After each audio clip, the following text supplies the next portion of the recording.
नमस्कार साथियों, आज हम फिर पॉलिटी का पार्ट 4 लेकर आए हैं। प्रैक्टिस सेट आपका रहने वाला है। एनसीईआरटी बेटेड प्रश्न रहेगा और पिछले साल का भी प्रश्न इसमें संलग्न है। कुछ इस तरीके से आपको प्रश्न देखने को मिलने वाला है। और जितने भी साथी आरआरबी ग्रुप डी यूपी लेखपाल 2025 का वार्ड एग्जाम का तैयारी कर रहे हैं तो उनके लिए बहुत ही ये महत्वपूर्ण वीडियो होने वाला है। तो चलिए यहाँ से हम प्रश्न को शुरू करते हैं। तो पहला प्रश्न दिया है कि BR अम्बेडकर और महात्मा गांधी के मध्य सन 1932 में हस्ताक्षरित पूना समझौता में प्रावधान क्या था। आपसे पूछा है कि क्या प्रावधान था जब BR अम्बेडकर और महात्मा गांधी के बीच सन 1932 में हस्ताक्षर हुआ पूना समझौता में।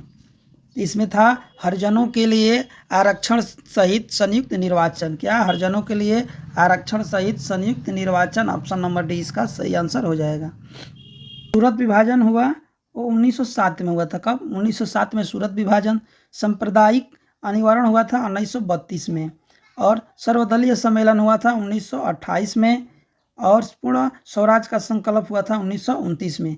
यानी कि ए का 4 देखेंगे तो ए का 4 ऑप्शन नंबर ए और बी दोनों में है।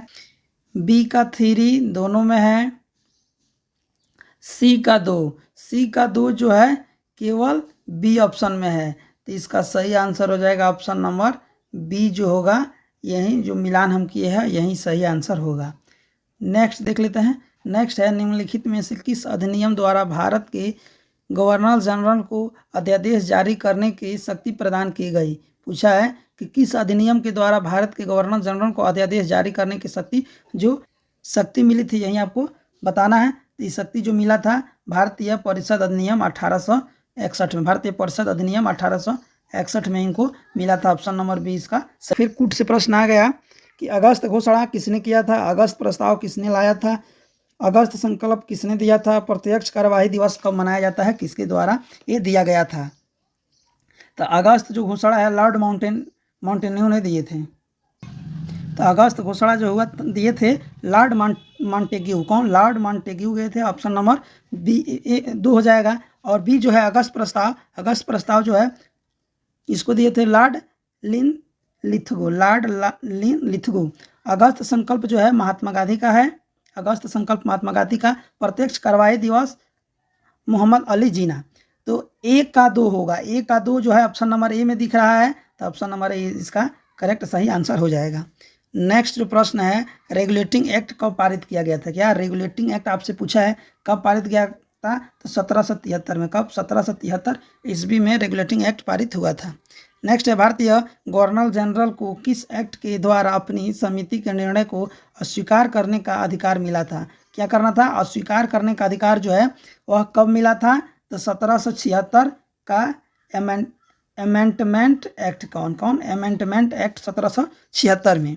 नेक्स्ट है महारानी विक्टोरिया को भारत का समाज्ञी नियुक्त किया गया था। क्या महारानी विक्टोरिया को भारत की समाज्ञी नियुक्त किया गया था कब, तो 1858 ईस्वी में। कब? 1858 ईस्वी में। नेक्स्ट आपका प्रश्न है कि समाज्ञी विक्टोरिया ने 1858 की घोषणा में भारतीयों को बहुत सी चीज़ें दिए जाने का आवश्यक दिया था।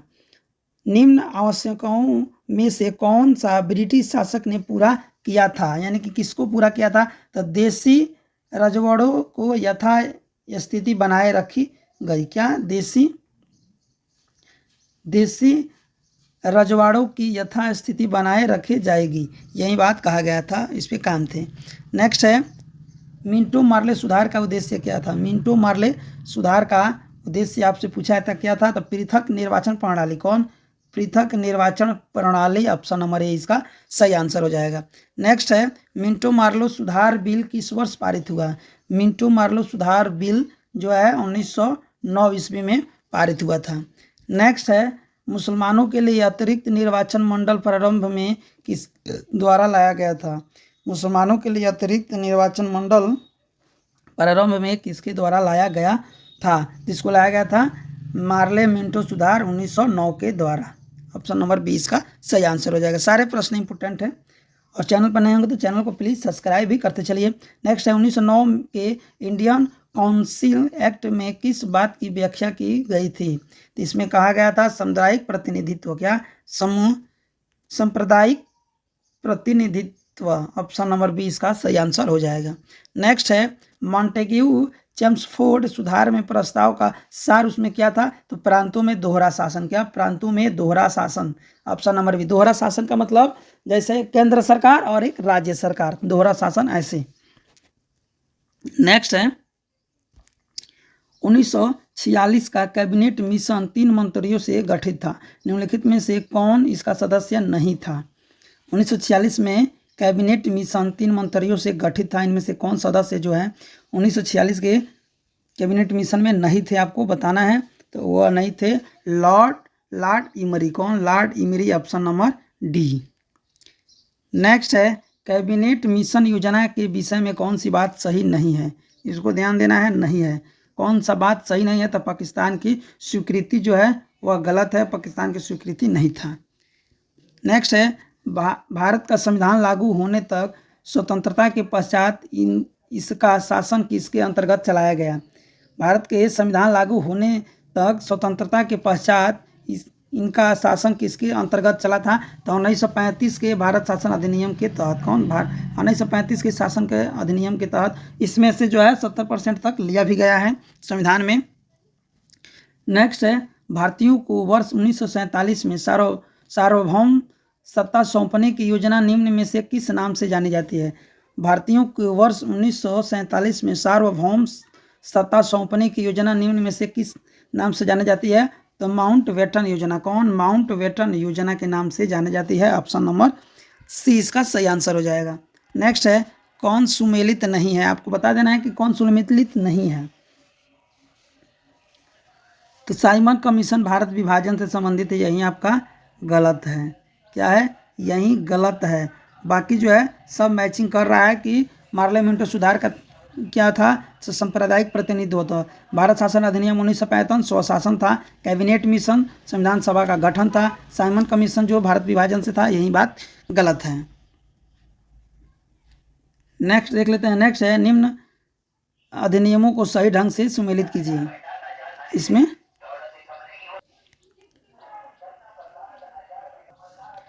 तो ऑप्शन में है कि भारत सरकार अधिनियम 1909 जो है इसमें था प्रांतों में द्वैध शासन। क्या? प्रांतों में द्वैध शासन था। अब दिया है कि भारत सरकार अधिनियम 1935 में क्या बात कहा गया? तो 1935 में कहा गया प्रांतीय स्वायत्त की बात कही गई है। अब मिर्लो मांटो सुधार 1909 क्या था? तो सांप्रदायिक निर्वाचन। ये प्रश्न 2 बार आ गया है, सांप्रदायिक निर्वाचन। और दिया है कि भारत परिषद अधिनियम 1861 में क्या कही गई थी? तो सती प्रथा का अंत हुआ था। क्या? सती प्रथा का अंत हुआ था। और अधिनियम 1858 में क्या हुआ था? तो ब्रिटिश जो शासन था शक्ति में आया था।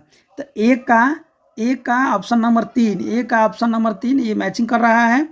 ऑप्शन नंबर 3 बी का सरकार अधिनियम 1965 में प्रांतीय स्वायत्त, यानी कि बी का 1, तो बी का 1 हो गया। मिर्लो मांटो सुधार का अर्थ सामुदायिक निर्वाचन, यानी कि 4, ऑप्शन नंबर 4 ये मिल गया, यानी कि इसका सही आंसर हो जाएगा ऑप्शन नंबर बी, हम सही आंसर कर देंगे। नेक्स्ट है अखिल भारतीय महासंघ स्थापित करने का प्रावधान शामिल किया गया था कब? अखिल भारतीय महासंघ स्थापित करने का जो प्रावधान था वह कब शामिल किया गया?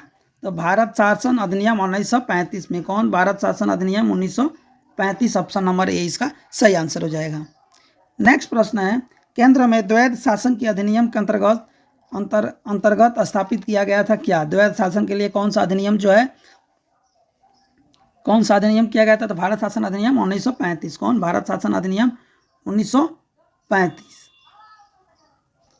नेक्स्ट है संघीय प्रणाली का पहला प्रयास भारत सरकार अधिनियम डैश द्वारा किया गया था। संघीय प्रणाली का पहला प्रयास कब किया गया था?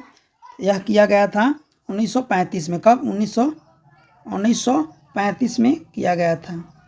नेक्स्ट है किस अधिनियम की प्रमुख विशेषता प्रांतीय स्वायत्त की थी? किस अधिनियम में विशेषता प्रांतीय स्वायत्त की थी, आपको बताना है। तो 1935 में। कब? भारत सरकार अधिनियम 1935। नेक्स्ट है भारत में सचिव का पद किसके द्वारा निर्मित किया गया था? भारत में जो है सचिव का जो पद है वह किसके द्वारा निर्मित किया गया था? तो भारत सरकार अधिनियम 1858 के द्वारा। यही प्रश्न इंपॉर्टेंट रहे। ये जो प्रश्न था भारत का संवैधानिक इतिहास से ये प्रश्न था। ठीक, वीडियो कैसा लगा कमेंट करके जरूर बताइएगा और चैनल पर नए होंगे तो प्लीज़ चैनल को सब्सक्राइब या करते चलिए। Thank you.